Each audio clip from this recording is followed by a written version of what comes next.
So last night while I was at work, I ended up getting a call from my wife, and apparently Azula, the fire morph corn snake here, had escaped. Now, we had just moved her over from a 10-gallon enclosure into a tub here because she was getting a little big. So apparently she was just strong enough to push the lip on one of these here and get out. So for right this second, I have some books on there, but I'm not okay with that. So what's going to happen is we're about to move her into this larger tub with the extra clips around the ledge there, and it's taller, so hopefully she cannot get to the top there. So we'll see what happens. So Azula is a fire morph corn snake. We've had her maybe a month now. She's actually catching up with Manda, the other corn. They're honestly both right on par if we measure their sheds. She has been a little bit pickier of an eater, but here recently I did figure out that I think all the lighting in the office here was bothering her with the red albino eyes there. So what we did was I moved her out of her tank into a very opaque, actually larger tub than the tank she was in. And she seems to be doing really well. She's a lot more active. I see her around the tub a lot. She's so active now that she actually escaped, and it was our first snake escape ever. I got the phone call while I was at work. My wife was freaking out because this is technically her snake. So I told her not to freak. We'd find the snake within 5 feet of the enclosure, more than likely. Just tucked behind something dark and safe. You know, maybe something warm if she could find something electronic, possibly, you know. So she had already ripped the enclosure apart, looked through all the substrate, all that good stuff before she called me. So I get home, we look through everything again. I have my entire collection of Magic the Gathering cards on a bookshelf here near her enclosure, but some of those binders are leather and zip, while the other ones have a giant like 1/2 inch little triangle there between them. So I was worried she might have crawled down in there or something, maybe. We were just checking everything. I have back behind me here under the rack where all of those enclosures there are. I have all sorts of tubs that have coconut fiber, extra heating lamps, just hides and reptile supplies that you accumulate over the time of keeping pets, you know. So she could have really been anywhere, and it comes to find out, we checked behind the bookcase closest to her enclosure, and she was not there. The bookcase furthest away, however, was pushed flush against the wall. At least so I thought. So we just kept looking, and I was hoping she hadn't got out into the house because we do have cats out in the main part of the house here. So my wife was kind of freaking.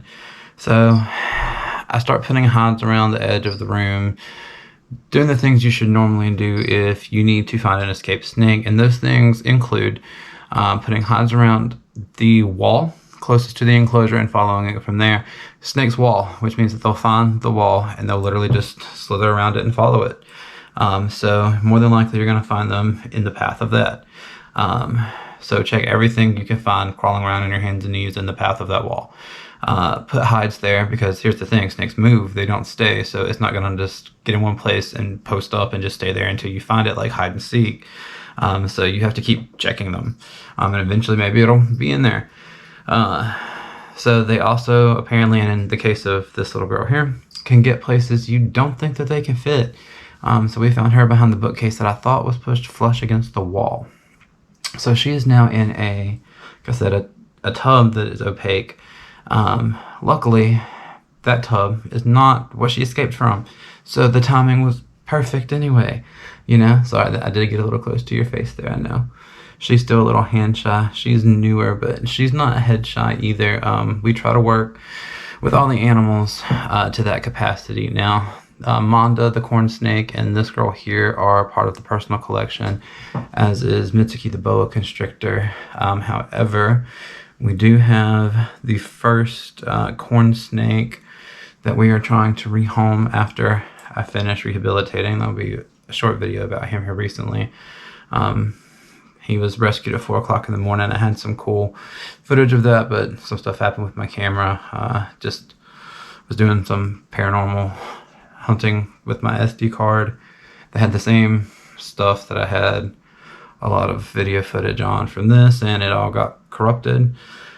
But once again, stay on track. Fire morph Azula. So this opaque tub that we have her in now is, like I said, bigger than the container she was in, and it's about 2 foot tall, and it has 6 clamps on the top. So if she gets out now, I honestly have no idea what to do. So she eats pretty well. Also eats rats, not the pinky mice, which are a little big for them. From my understanding, you're not supposed to feed bigger than the width of the snake's body, and these guys are wanting to eat pinky rats that are a little bit thicker, not too much, and they obviously eat them fine. They've each had 2 to 4. She's rejected food twice and eaten twice now. I do believe she is hungry now that she's used to this new enclosure. That might have even been the reason for the escape where we were hunting. Manda, on the other hand, eats like a maniac. He did have 1 regurgitation when I moved him into the office from quarantine. And I believe it was because the change in temperature from the room that he was in into the reptile room here. Also, I changed his lighting when that happened from a lamp to a mat, because that was the first snake I had. I had been keeping dragons, and dragons use lamps. So I dug into some research, and so I think that's why he regurgitated. So he had to wait 2 weeks, and he's been eating with a vengeance ever since he had to wait 2 weeks after regurgitating that meal. So we're hoping to get her eating just as ferociously. So same with Manda. What I've done is the last couple of times they have eaten the pinky rats, what I've done is I fed them in a tub. Now, I know that some people say not to feed your animals in a tub, and I agree. I don't feed the boa in a tub. I don't feed the Pac-Man frogs in a tub. These guys I have been feeding in a tub for a couple of reasons. One, for educational purposes and videoing, for later on even. And if I start doing live shows, then I can show you the eating process. And they don't regurgitate from that. They actually seem fine with it. They're fine with the camera. I don't even have to put the lid on top of the tub. They're all confident little snakes. The other reason I feed them in the tub here recently is because what I'm trying to do is scent the tub. So what that means is that you should, or what I'm doing, excuse me, I got distracted watching her. She's pretty.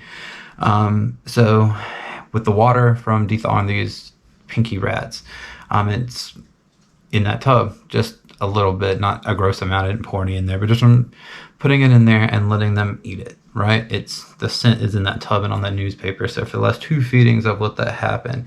So what I'm going to do this time is when I feed them tonight, I'm going to feed them the pinky mice, which is what they need to be eating right now at this size. But hopefully all the scent from the pinky rats they have been eating will make them think that that mouse is a rat, and they will take it no problem. So I'm sure we will have a video updating you on that here soon. I really need to make like flashcards or something. I totally forgot to finish telling you what to do if a snake escapes. So not only do you put the hides along the lining of the wall, you can put you can crinkle like Walmart bags up and put it like behind the couch, behind some furniture and stuff, because you'll hear these guys slithering through it. I wouldn't really say put mice or food out. That sounds gross. Speaking of scenting, like I'm doing that tub, I would not try to scent my house or hallway, and mice probably grow a lot of gross bacteria after sitting out in just like room temperature, you know. So I probably would not advise that. So I've heard stories of snakes popping up 6 months later after escaping from like under refrigerators and stuff, perfectly fine, maybe a little skinny, but it's just craziness.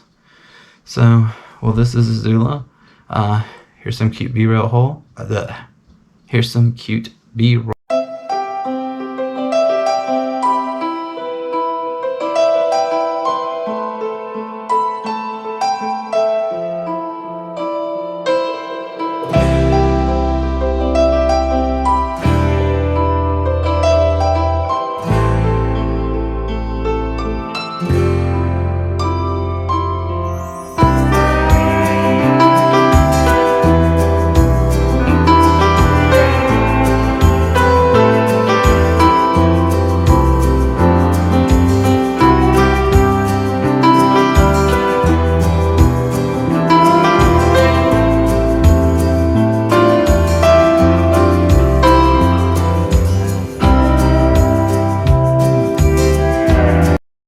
Alright, so we got the enclosure set up.